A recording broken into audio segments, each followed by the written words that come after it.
probably had their last chance. You know, that was and he got a chance to get in. And it's so funny.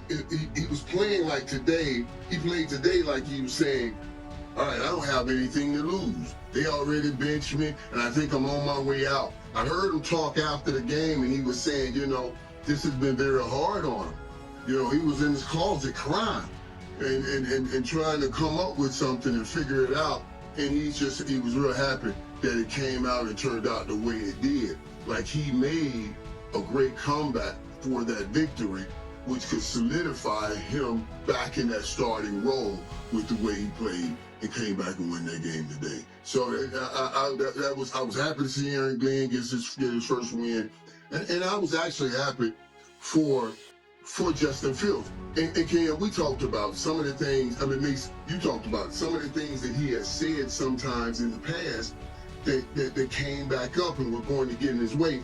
I thought he handled his press conference much more mature, with much more maturity today, you know, so you can see the growth in him. Speaking of that, guys, also, when I watched Baker, I saw an interview with Baker Mayfield. He handled it much more mature, like we were talking about. So, you know, you seeing some of these young quarterbacks when they came in and they had some problems, starting to kind of figure it out and learn how to handle the position they are in. Certainly, Baker has learned that. And I thought today was a big step for Justin Fields.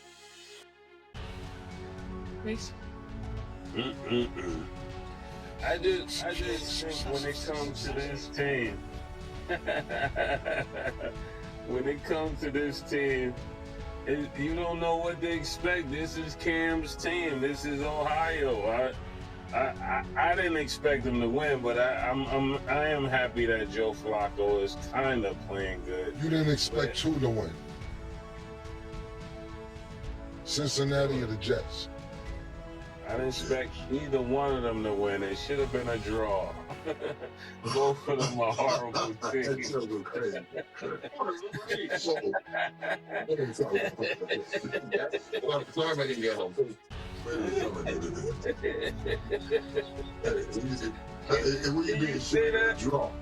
Mike, can you say that on a sports show? I mean, I wasn't expecting either one of them to win. This might have been the first time it was a draw between these two.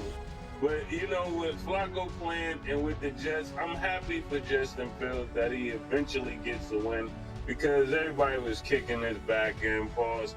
And I really want to see him as a Georgia kid turn this thing around and have a successful career because I think he deserves it, especially with how Statnam got him out of the, you know, Pittsburgh. He definitely deserves another chance. So shout out to Justin Fields. That's what I would say. I'm disgusted. I'm highly disgusted.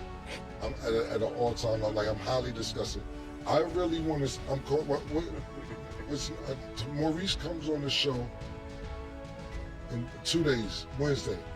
Maurice Chlorette, I'm referring to. For those that don't know, he also has a show on our network that comes on a couple days a week. But Maurice, I can't wait for him to come on the show on Wednesday because the first thing I'm gonna do is ask him, what is Ohio State defense doing on Sundays? Because we could just play with Ohio State defense and it'll be much better than the Cincinnati Bengals defense. I hate to say that Arabia is right. Arabia is fucking right about this too. She said, Cam, it doesn't matter. They'll put up 30, 35 points. Yeah. And then they'll, please, I don't need ad-libs. Thank you. You had your go. It's like they mostly, please. I didn't ad-lib when you win. It's just let me go on my go. I don't need ad-libs. I get it, Murder. You used to ad-libs in the back. I don't do the ad-libs.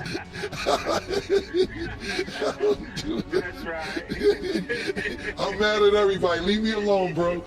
Leave me alone, my nigga. Listen, I don't need your ad-libs. Arabia was right. But all jokes aside, fucking Arabia was right. You get 30, you get 35 points. What good is it if you're going to let the other team score 40, 45 points? Joe Flacco had a great game, 223 yards. I know we didn't get the Mase number, but we had the championship numbers. We didn't get there, and we still lose the fucking game. What we got, Jamar Chase, 91 yards, T. Higgins, 44-yard reception for a touchdown. Listen, everybody on offense did what they were supposed to do. Who the fuck lets the Jets march up the field back to back. Not just the field with Justin Field, who he just said was in his closet crying, trying to figure out what he's going to do with his life. And I'm not being funny about that because that was a real statement, and I felt that I know we're going to talk about that after this topic. But you let the nigga march up the field and then get 2 back-to-back touchdowns. Not only that, convert 2-point conversions. Like, yo, it's really crazy that the Jets, because they was playing with niggas to get a 2, they didn't have to go for the 2-point conversion that first touchdown. Then they wind the clock down, get up the field, and score. Not only score, they stopped them, Cincinnati's offense, to get the ball back and run the clock out and go into a victory formation. Y'all let the Jets stun on y'all like that, Cincinnati? I talked to Mike early off the camera. I'm not putting my heart in this no more. I'm not putting my heart. I'm not doing it. I'm not putting my heart in this no more. I'm not doing it, bro. I'm not doing it. Yeah. When you get 38 points with Joe Flacco, and you sit there and let the winless Jets march up the field for back-to-back possessions, I'm not doing it with you. I'm just not. You let the Jets score 23 points in the fourth quarter. They haven't won a game. Take pride in that. You know, when we played bum-ass teams, and like I said, I never played on professional level, and I'm just talking, and Mike can speak better to this than I can, or Murder can. You know, I'm just talking about me and Murder's high school career. It seemed like me and Murder's high school career was like a pro career as much as we talk about it and shit.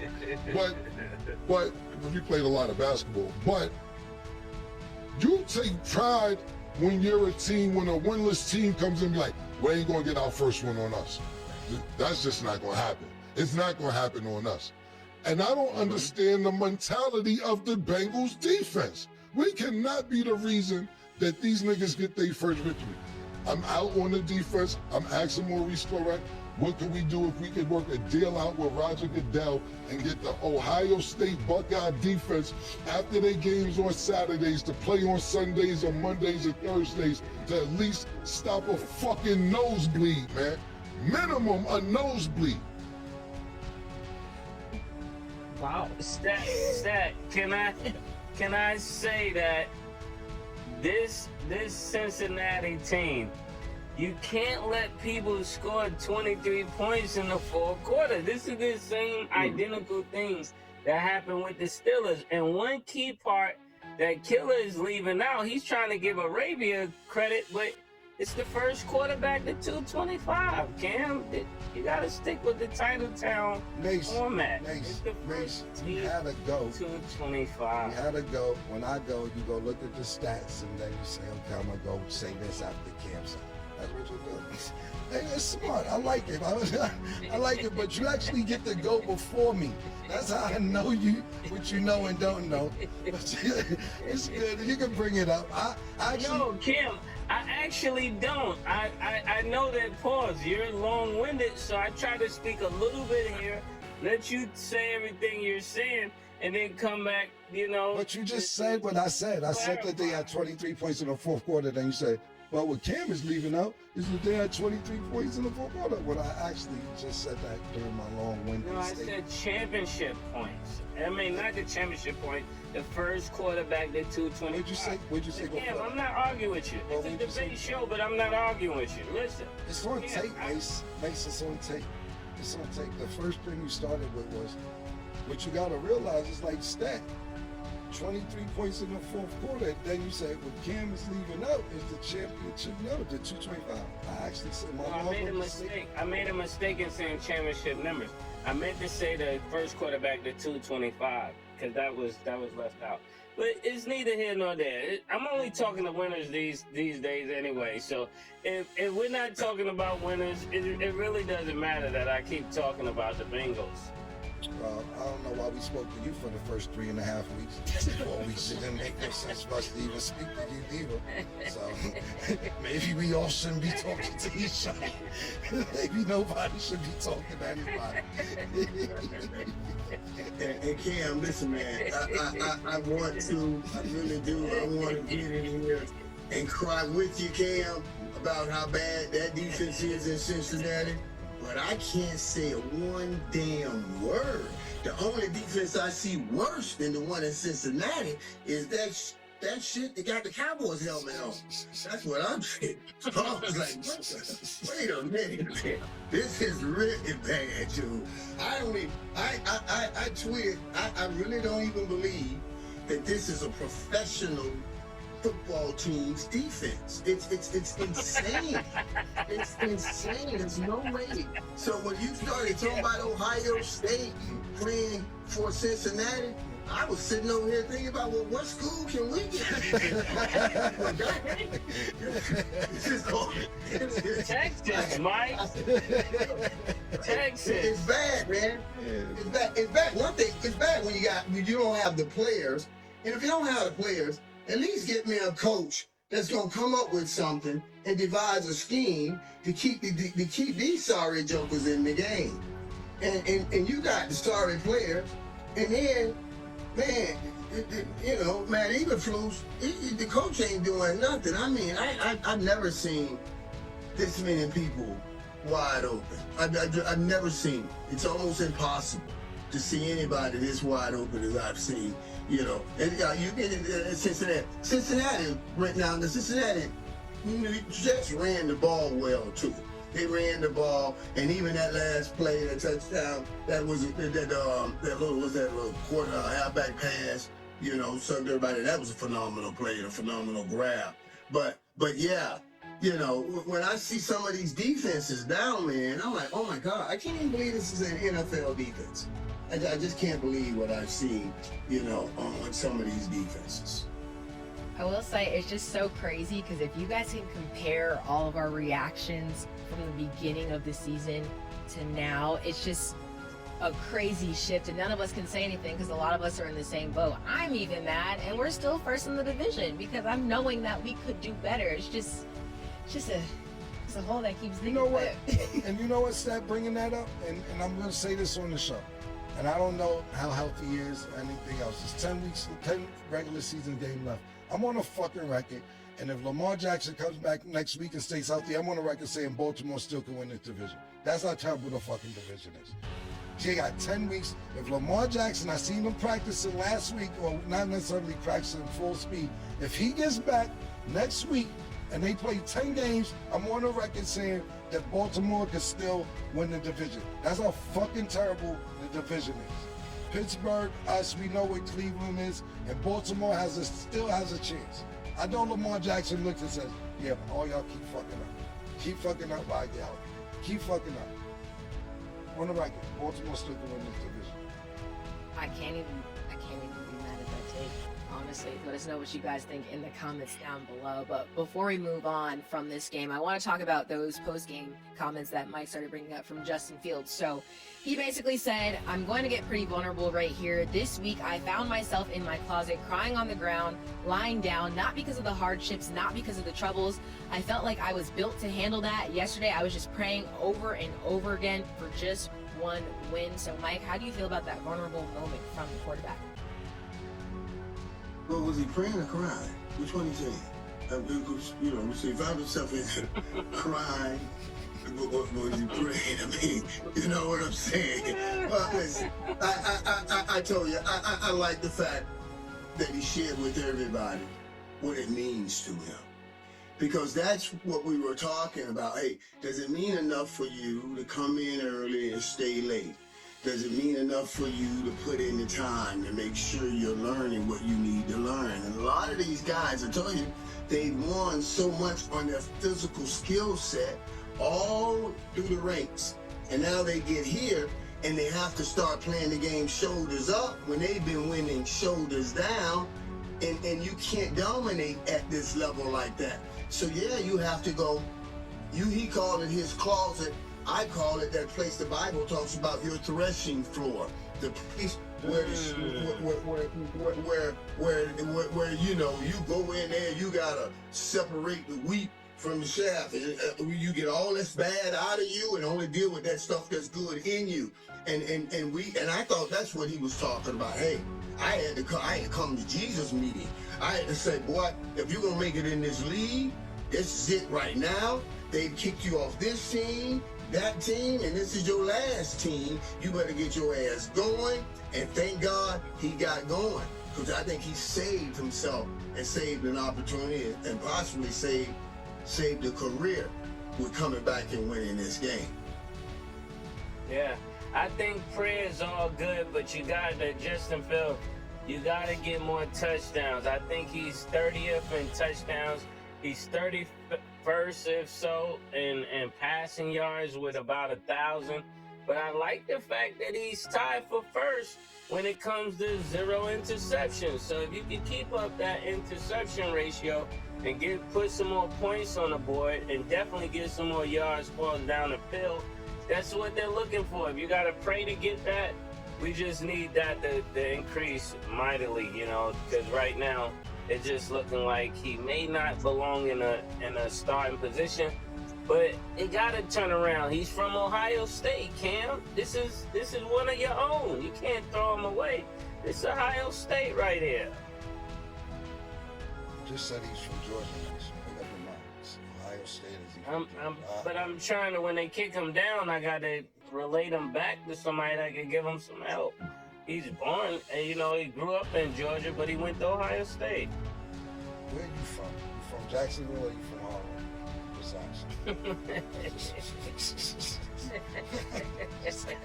want to know.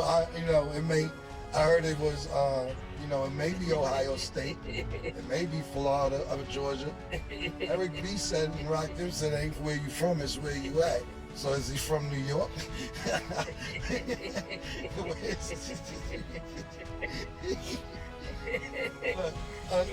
He might be from New Jersey right now.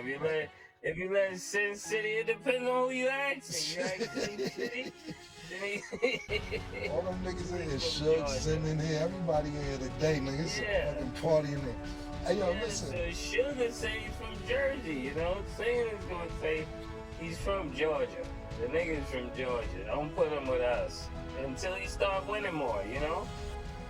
What I say is this, and we didn't bring this up, Mike didn't bring it up, and Stat didn't bring it up, and Murder didn't bring it up. And I'm saying, nothing funny, I was just saying. The thing about it is this, when you're saying that he's in his closet crying, praying, or whatever the case may be, you have to think about this. The owner didn't want him on the field. Not the coach. The owner was throwing shots at him. Wow. The owner says, yeah, no, I don't like the nigga. I'm paraphrasing, of course. I ain't fucking with the nigga like that. So even at the press conference after the game, they like, yo, what do you think about what the owner said? And he answered it cool. It was kind of I don't know how to explain it, because this is what he said, and I'm paraphrasing this as well. He said, what he did say is, that's outside noise. He said, I know it's still in-house, but I can't let that distract me and be preparated, so on and so forth, and everything else, because I got to focus on doing me. So I don't want to just discredit the owner being an owner, but I can't feed into that. But what do you do? And that's why he probably said he's crying, praying, whatever he was doing, when not the GM, not the coach, not your quarterback coach, not your offense coordinator, your owner said, I ain't fucking with the nigga. And then eventually gets you benched. That's the reason you really got benched initially. So I feel him. I feel his redemption for today. Hopefully it can carry on. But when the owner don't like you, this is probably the best way to start getting the owner to like you a little bit. Secondly, the last thing I'll say is this.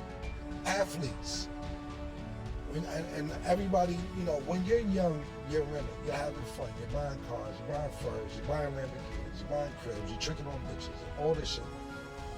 Y'all making so much money today, start investing in doing other shit.